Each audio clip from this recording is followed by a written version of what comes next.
You were taught that being kind would make people value you. So you became the reliable one, the understanding one, the one who says yes, the one who adjusts, the one who doesn't complain, and slowly something strange happened. The more available you became, the less respected you felt. People interrupted you. They assumed you'd handle it. They expected you to sacrifice your time. They got comfortable crossing your lines and you told yourself, "It's fine, I'm just being a good person." But deep down, it didn't feel fine. There's a quiet resentment that grows when you constantly override your own limits. Not loud, not dramatic, just a steady weight. You smile on the outside, but inside you feel unseen, taken for granted, replaceable. Here's the hard truth. Kindness without boundaries does not create respect. It creates convenience. When you are always available, you are rarely valued. When you never say no, your yes loses power. When you apologize for existing, people stop noticing your presence. This isn't about becoming cold. It's about becoming clear. You don't need to be less kind. You need to stop betraying yourself in the name of kindness. There is a difference between being generous and being compliant, between being warm and being weak, between being helpful and being used. Most people never learn that difference. They think respect is earned through overgiving, through proving, through pleasing, through avoiding conflict.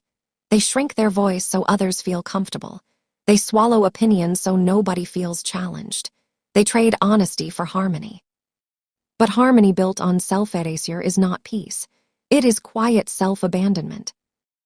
And people can feel it. Respect is not about how much you give.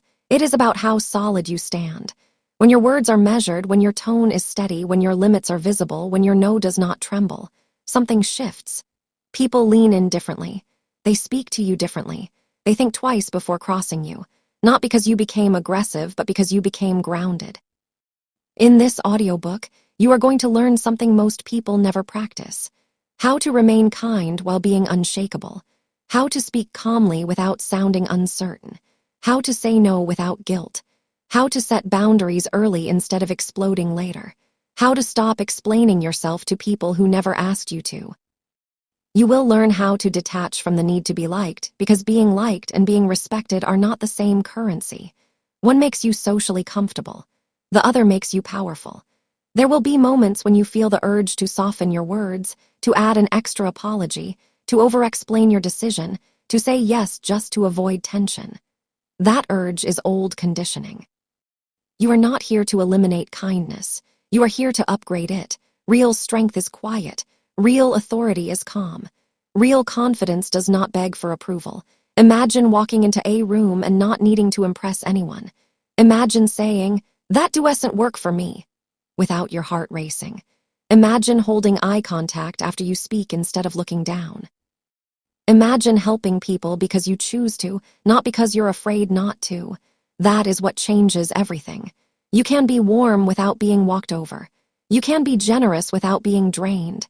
You can care deeply without collapsing your standards. The world does not respect unlimited access.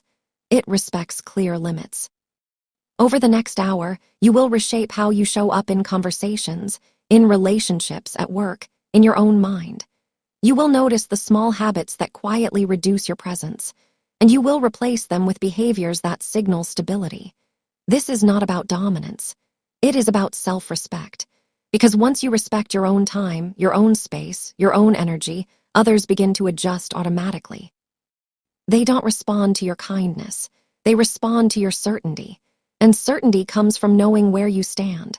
So if you have ever felt overlooked, if you have ever said yes when you meant no, if you have ever felt exhausted from being the good one, this is where that pattern ends.